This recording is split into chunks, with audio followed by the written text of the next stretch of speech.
Thank you very much for staying with us here on SABC News. You're watching SA Today with me, Flola Dwaba. South Africans will be in the dark until Friday evening with stage 2 load shedding underway. The power cuts began this morning and are scheduled to run until 10 p.m. on Friday. Eskom says that the generating units at Majuba and Arnold power stations have broken down. The power utility also says that there were delays in returning generating units. The extensive use of emergency generation reserves like diesel turbines over the last few days has also resulted in these being depleted. Eskom's Sikonati Machanchanja explains.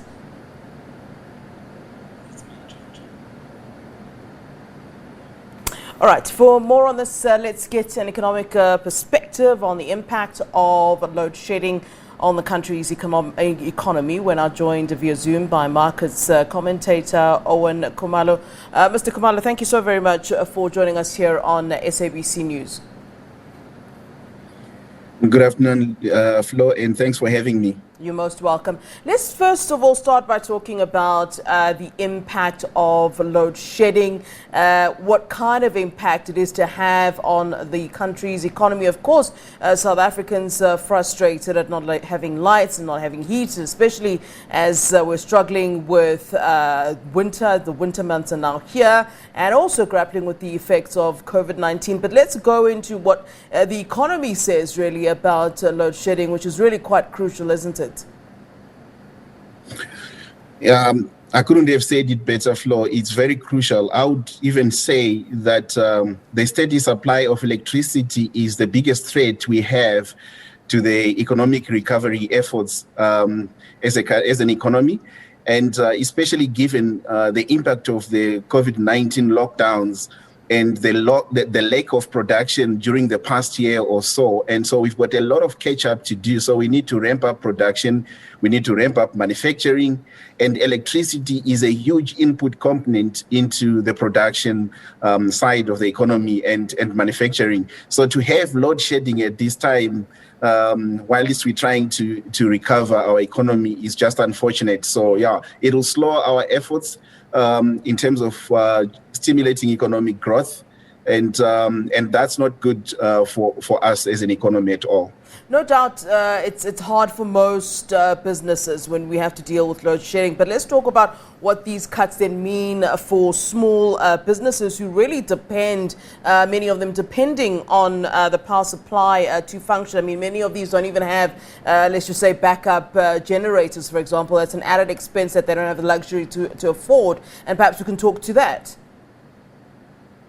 Yeah, the impact will be most felt in the small business sector, because coming out of this, the impact of the COVID-19 lockdowns, a lot of the smaller businesses that, especially in the manufacturing sector, that may have had outstanding orders that they need to catch up on and lost production for the past year, they really need to operate at more than the capacity pre-COVID to try to close that manufacturing gap that they have.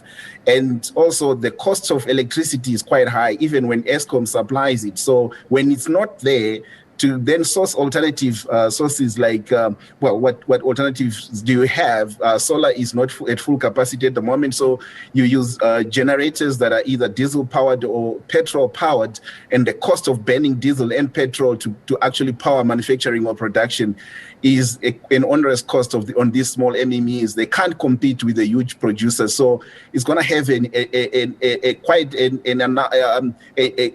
impact on the smaller business sector of our economy.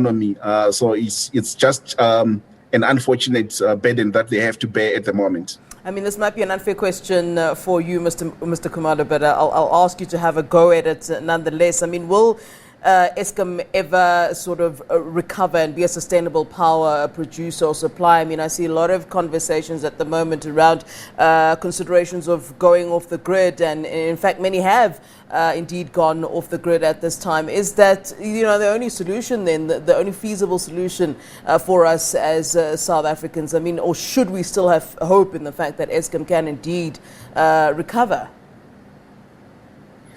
I think we can only hope, but the bad news is that We don't expect a quick fix to Eskom's challenges and a quick recovery of Eskom. There are some positive moves, though. If you look at the restructuring that they are doing in separating the SOE into three entities: transmission, generation, and distribution. So they've made some significant progress already. Yeah. We expect the transmission business to be finalized or spun out of the group by December this year, with generation and distribution then being finalized by December 2022. I think that's critical, especially for other independent power producers that need to come onto the grid and assist Eskom. Because the reality is that Eskom on its own is not able to meet the demand of the economy, and they are dealing with an aging fleet of coal-powered thermal power stations that are high maintenance, and they cost a lot to maintain them. And the two big power stations that came online in the last few years, well, we know the story. We had a lot of cost overruns and a lot of delays in terms of finalizing them. But even now, they're not operating at full capacity. So short answer is Eskom's problems are not going away anytime soon. But the restructuring should help once we get other independent power producers onto the grid. All right, let's leave it there. Thank you very much for your input. So we thank you for that. Thank you.